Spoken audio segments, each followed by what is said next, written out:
Got it. Well, thank you all so much for being here today, and thank you for the introduction, Michelle. I'm very excited to take the next 15 minutes or so to reflect on my service term with you all. And apologies in advance, but I have a little bit of a head cold, so I'm a little sniffly, so bear with me. I titled this presentation, Lessons in Co-Creating Community Resilience. And instead of cataloging all the various projects I've had the privilege to work on these past 11 months, I'm instead going to focus on bigger concepts and lessons I have been digesting and assimilating. So let's see. Let's start with a land acknowledgement. As a GrizzlyCorps fellow, I have lived and worked on the ancestral, contemporary, and unceded territory of the Patwin people. Despite the legacy of settler colonial dispossession and systemic genocidal violence, the Patwin people remain committed to stewarding these lands today and into the future as they have done since time immemorial.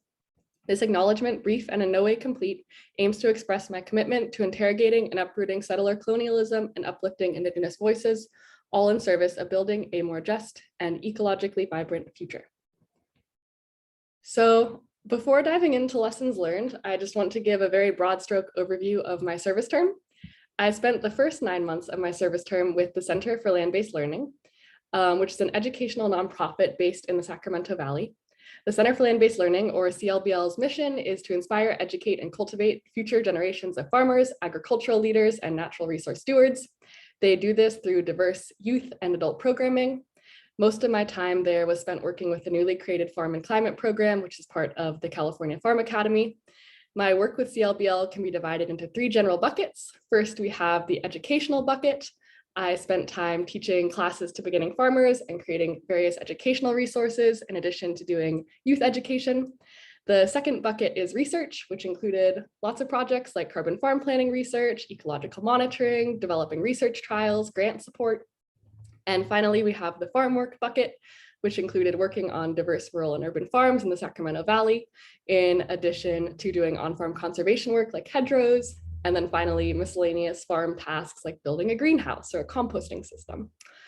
And then the final 2 months of my 11-month service term were spent with GrizzlyCorps, and I'm going to assume we all know GrizzlyCorps spiel. And I was lucky enough to work again in 3 general bucket areas. First is education. I helped co-facilitate and co-design the last 2 monthly cohort trainings, in addition to helping with visioning and brainstorming for future training curriculum. I've also done some research, mainly focused on racial equity research, creating tools such as a racial equity challenge and a racial equity toolbox to support future cohorts. And then finally, I've been doing lots of communications or story collection work. I've had the privilege of interviewing fellows and transcribing their interviews, and also designed and administered an end-of-year fellow survey. So that is in brief some of what I got to work on this past 11 months.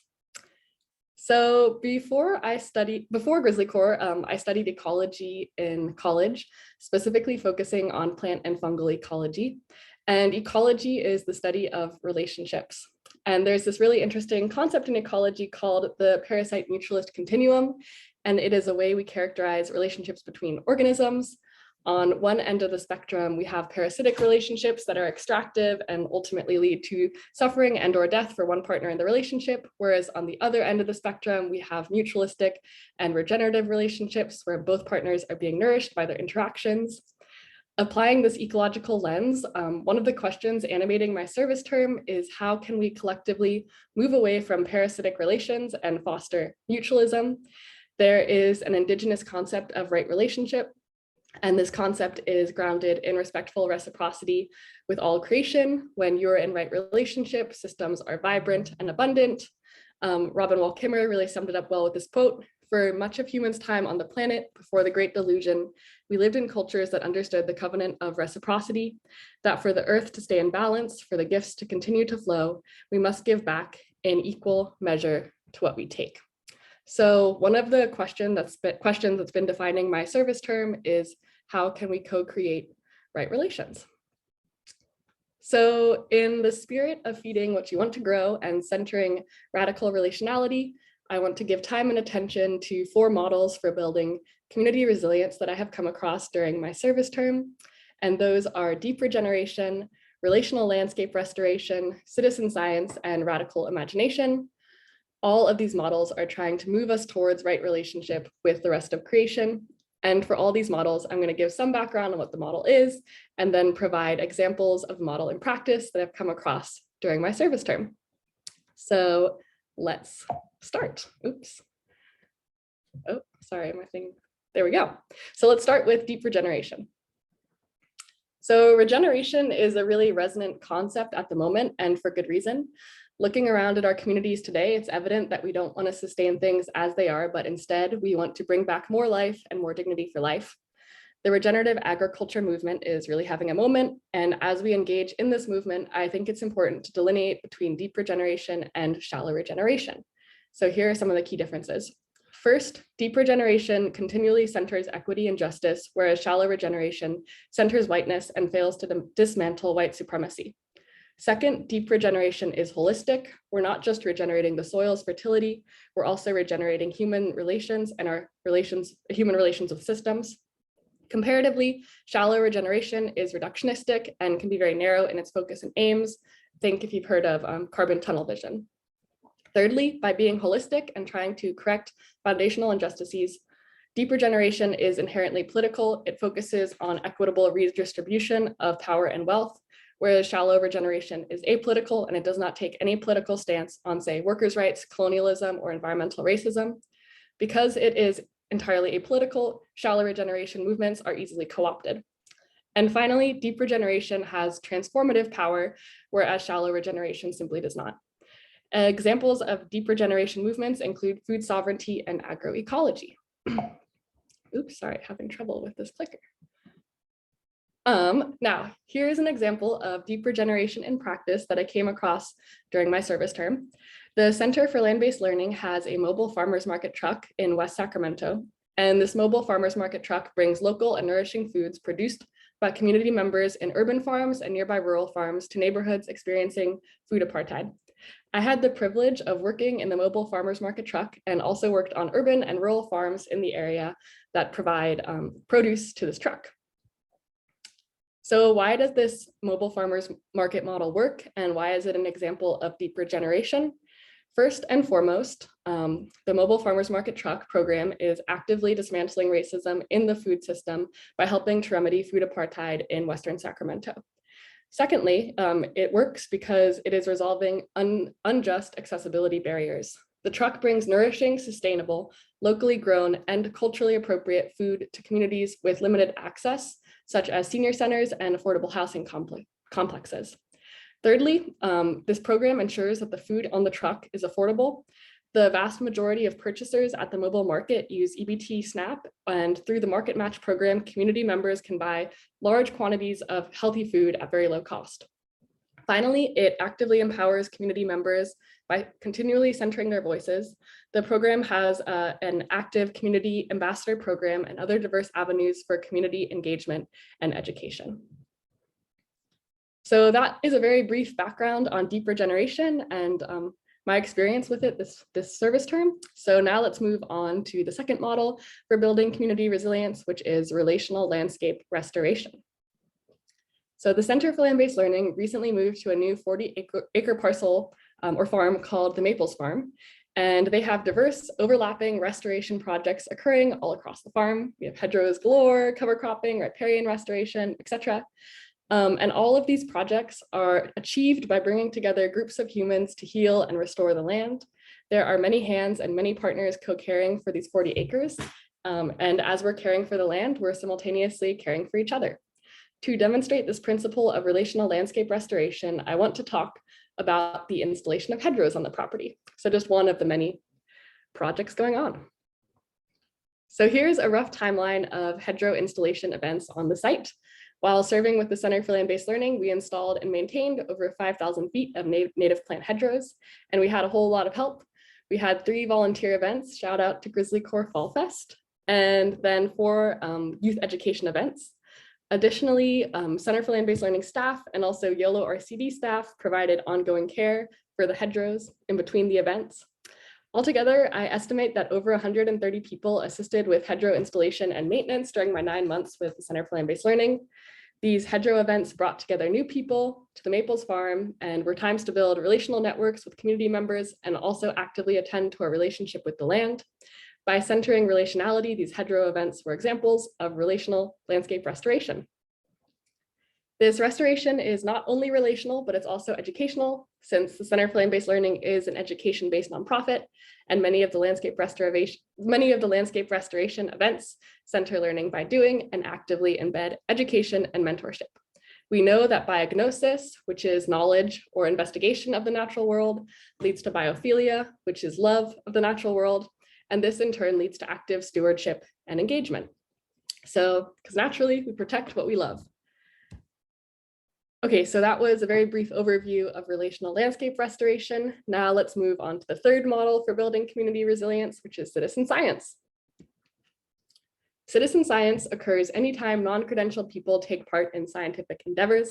Projects led by Indigenous people around the world are known as extreme citizen science, and citizen science is also sometimes referred to as participatory action research.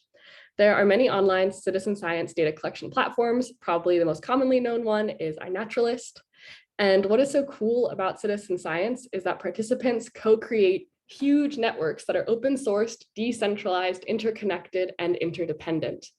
Citizen science is particularly near and dear to my heart because during this service term, I was able to take time to be a research assistant to Mary Ellen Hannibal, an environmental author whose last book focused solely on the transformative power of citizen science projects. And as Mary Ellen says in her book, co-created citizen science projects fundamentally question what science is, who gets to do it, and what it is for. Oops, sorry, having trouble again with going to the next one. So I engaged with several citizen science initiatives while working with the Center for Land-Based Learning. First here we have Nest Watch, which is a nationwide nest monitoring program designed to track trends in reproductive biology of birds. With help from high school interns and volunteers, we monitored over 30 nest boxes on the Maples farm. It was really fun to see high schoolers get progressively more excited by this monitoring initiative. This type of monitoring is really great because it meets high schoolers where they are, which is on their phones. They're very used to engaging with the world through their phones, so they're actually quite adept at this type of monitoring and have fun with it. We also monitored Western Monarch and Milkweed on the property using the Western Monarch and Milkweed mapper. We have planted many milkweeds across the property, but we have yet to see a monarch, a rare sighting in the Sacramento Valley, but we're contributing to this much larger data set that's represented in the map here. I also regularly made iNaturalist observations with a CLBL intern who is interested in citizen science, and we focused on tracking plant phenology on site. And then finally, I designed a citizen science organic carbon monitoring protocol specific to the Maples farm. This protocol is meant to be accessible and easily replicable. I took soil organic carbon measurements this past fall with the help of Dear Rose, who's on this call. And using this comprehensive protocol, the Center for Land-Based Learning can continue soil organic carbon monitoring for years to come and track how land management impacts soil carbon at the farm. So I'm really excited by the citizen science model. Co-creating networks that are decentralized, open sourced, inclusive, interconnected, citizen scientists create new data and knowledge, and they simultaneously also create community engagement, scientific literacy, stewardship, people power, and transformative potential. Wherever I go next and whatever I do next, I know that I want to be engaged in some way with citizen science. So that is a brief intro to citizen science as a model for building community resilience. And I finally just want to briefly touch on the transformative power of radical imagination. As a matter of survival, we need to figure out how to desire and not only fear our future in a climate transformed world. Fear can be immobilizing and we cannot afford to be immobilized. What we need right now is quite the opposite, mass mobilization, excuse me. So we need to engage in collective visioning and imagining of what type of world we want to live in and pass on to future generations. To sustain ourselves and our communities today, we need to replace stories of fear and separation and scarcity with stories of engagement and connection and abundance. Here are two quotes from authors who have deeply impacted my thinking about radical imagination.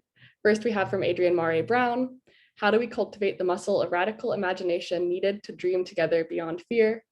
And then from Dr. Sarah Ray, as a matter of survival, we need to think beyond eco-apocalypse and nurture visions for a post-fossil fuel future. The GrizzlyCorps monthly cohort meetings led by the brilliant Michelle have been really excellent spaces for practicing radical imagination and self-reflection as a cohort. In June, I was lucky enough to help Michelle co-design and co-facilitate a training where fellows got to write their personal manifestos. In this exercise, fellows put their radical imagination to work and wrote in varied forms about their beliefs, values, visions, and desires. We collected the manifestos, and then I made a word cloud out of them, pictured here to the right. The larger the word, the more often it was used across the manifestos.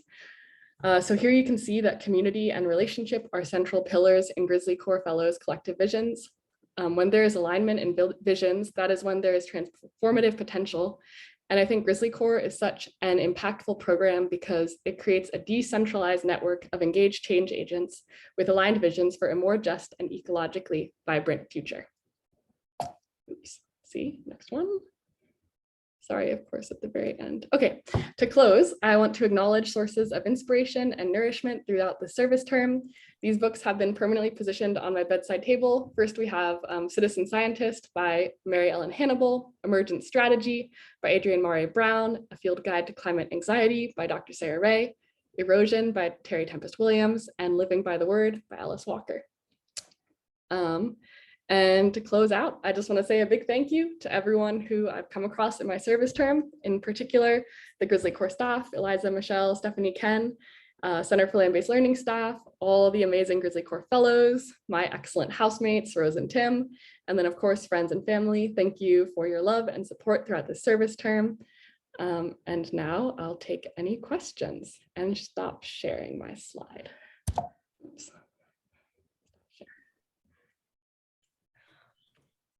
Wonderful. Thank you so much, Alex. Yeah, words cannot express how deeply appreciative we are. And at this time, if anyone has any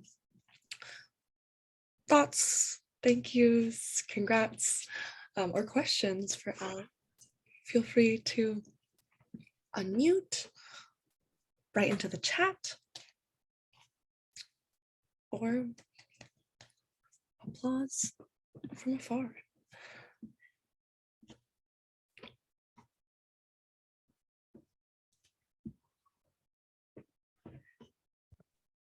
You're pretty incredible, Alex. Thanks for being a really wonderful fellow and being so flexible. It's been really, really amazing to have you on our team, and I just cannot wait to see what you do next.